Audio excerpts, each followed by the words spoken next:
Tonight, 2 Republican senators are taking on the president. And what they're saying is making headlines from Washington, D.C. to California. KCAL9 political reporter Bryan joins us now with details. Dave. We're talking no Democrats here. This is Republican versus Republican. Deep divisions within that party were on full display today as a GOP senator from Arizona announced he would not be running for re-election next year. And then he lowered the boom on President Trump without ever mentioning his name. And another Republican senator who's not running for re-election indicated President Trump is a liar without ever actually calling him that.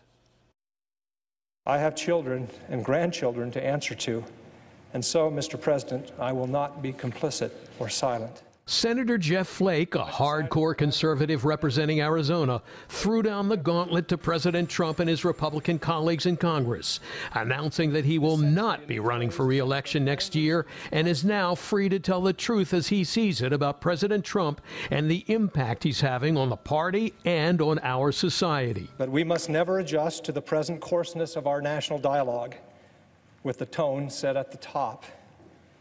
We must never regard as normal the regular and casual undermining of our democratic norms and ideals, the personal attacks, the threats against principles, freedoms and institution, the flagrant disregard for truth and decency, the reckless provocations, most often for the pettiest and most personal reasons having nothing whatsoever to do with the fortunes of the people that we have been elected to serve. But Torrance Republican and former candidate for the state legislature, Craig Huey, says despite Senator Flake's conservative voting record, he's part of the Washington crowd that's dragging its feet and isn't working to aggressively enact President Trump's legislative program. And I wish we could all get along. I really do. It'd be great to be able to get along. But the fact is, when you have the establishment, you have people dragging their feet on real reform, that's a problem. And that's what Trump has been calling them out on, and they don't like it. The reality is recent polls have shown that Senator Flake's job performance approval ratings are in the 30s in Arizona. And just last week, before speaking to the California Republican Convention in Anaheim, Breitbart boss Steve Bannon, formerly President Trump's chief strategist, endorsed Dr. Kelli Ward to run against Flake in the GOP primary. If you have Kelli Ward's back, trust me, we're going to turn this country around. We're going to put America first.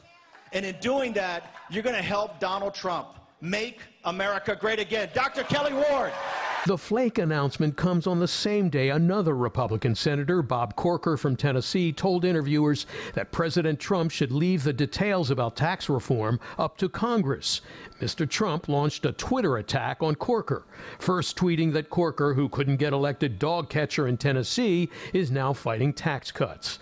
A few minutes later, he tweeted, "Corker dropped out of the race in Tennessee when I refused to endorse him, and now is only negative on anything Trump. Look at his record." Corker tweeted back, "Same untruths from an utterly untruthful president. Hashtag alert the daycare staff." Later, in an interview with CNN, Senator Corker said it's not true that Trump refused to endorse him, stopping just short of calling him a liar. No, it's not accurate, and, you know, nothing that he said in his tweets today were truthful nor accurate, and he knows it, and people around him know it. I would hope the staff over there would figure out ways of controlling him. In fact, Corker found multiple ways to say the president is a liar without actually calling him that. The president has great difficulty with the truth on many issues. And Corker made it clear he would not support President Trump for a second term. No way. No way. No, I think that he's proven himself unable to rise to the occasion. But you know who started this war of words and continued it? 2 senators who didn't like Trump from the very beginning. And the fact is, we have to be able to have a unified party.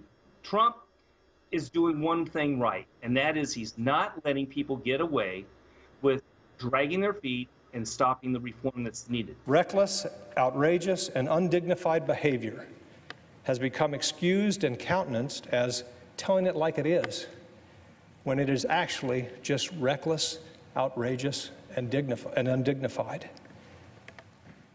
And when such behavior emanates from the top of our government, It is something else. It is dangerous to a democracy. Well, if nothing else, this is now one more day during which the spotlight was supposed to be on President Trump's lunch with Republicans and their plan to get tax cuts and tax reform passed this year. But that was buried again behind the internal verbal clash. And with November coming next week, time's starting to run short to get such an ambitious program approved before the holidays. Jeff, Lena, back to you.